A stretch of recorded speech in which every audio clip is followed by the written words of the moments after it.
जय माता दी। पितृपक्ष के बारे में बहुत सारी कथाएं पुराणों में प्रचलित हैं, जिनका पाठ तर्पण करते हुए या श्राद्ध कर्म करते हुए किया जाता है। ऐसा माना जाता है कि पितृपक्ष के 16 दिनों तक आपको अपने घर के मुख्य द्वार पर एक दिया जलाकर रखना चाहिए और हर दिन दोपहर के समय आपको पितृपक्ष की कथाएं सुननी चाहिए।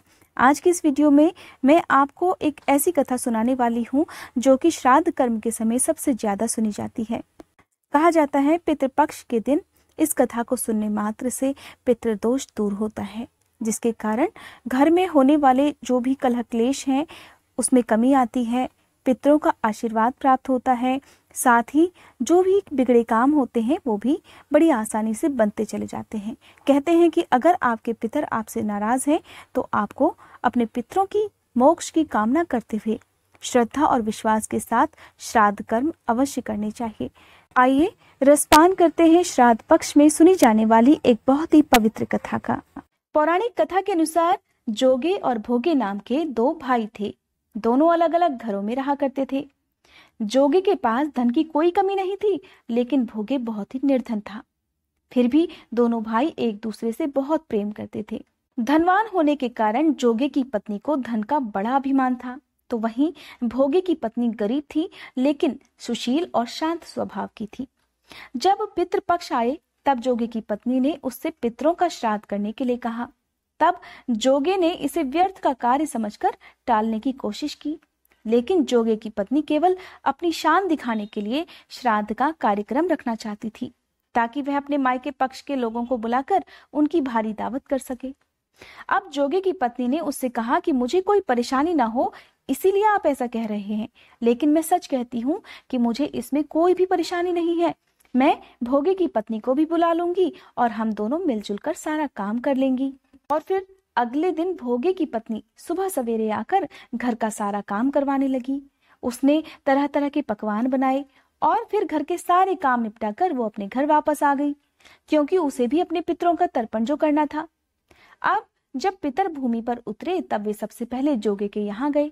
वहां उन्होंने देखा कि उसकी ससुराल पक्ष के सभी लोग भोजन करने में जुटे हुए हैं। वहां ये सब देखकर पितर बड़े निराश हुए।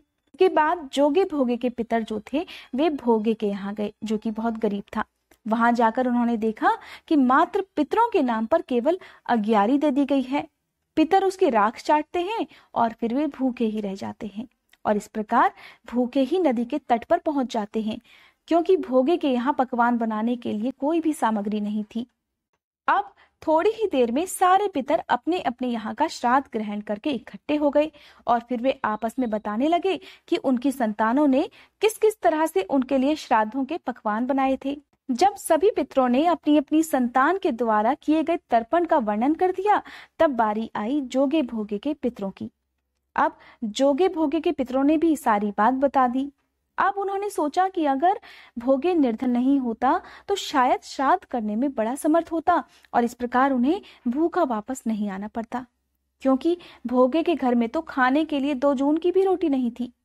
ये सब बातें सोचकर पितरों को भोगे पर दया आ गई और अचानक वे नाच नाच कर गाने लगे कि भोगे के घर धन हो जाए, भोगे के घर धन हो जाए। इस तरह भोगे के पितर भोगे को आशीर्वाद देते रहे। अब शाम का समय हो गया था, लेकिन भोगे के घर में खाने के लिए कुछ भी नहीं था। उसके बच्चे सुबह से भूखे थे। अब शाम के समय बच्चों ने अपनी माँ से कहा कि माँ भूख लगी हुई है।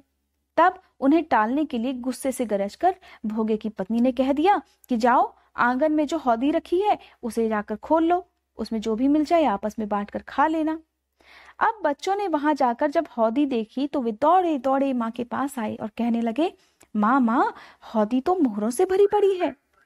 आंगन में आकर जब भोगे की पत्नी ने ये सब हाल देखा तो उसके आश्चर्य का ठिकाना नहीं रहा।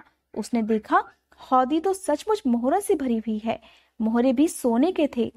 और इस प्रकार पितरों के आशीर्वाद से भोगे भी धन धान्य से परिपूर्ण हो जाता है, उसके घर में भी धन के भंडार भर जाते हैं। लेकिन भोगे को इस बात का बिल्कुल भी घमंड नहीं हुआ। अब उनके घर में धन की कोई कमी तो थी नहीं, इसलिए अगले साल पूरी श्रद्धा के साथ भोगे और उसकी पत्नी ने अपने पितरों का श्राद्ध किया।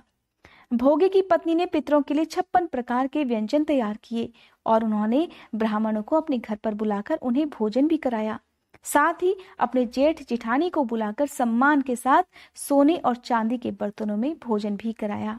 ऐसा करने से उनके पितर बहुत प्रसन्न हुए और उन्हें सदा खुश रहने का आशीर्वाद देकर पितर तृप्त होकर धरती से वापस चले गए। ये थी श्राद्ध पूर्णिमा की कथा। कहा जाता है पितृपक्ष में भगवत गीता के 7वें अध्याय का पाठ आपको रोज करना चाहिए। आप चाहे तो मेरे चैनल पर श्रीमद् भगवत गीता का 7वां अध्याय और श्राद्ध पक्ष में सुनी जाने वाली कथाएं भी सुन सकते हैं। ये थी आज की वीडियो। अगर ये वीडियो आपको पसंद आई हो तो वीडियो को लाइक करके कमेंट बॉक्स में पितृ देवता की जय लिखने के साथ साथ मेरे चैनल को सब्सक्राइब करके बेल आइकन प्रेस करना मत भूलिएगा।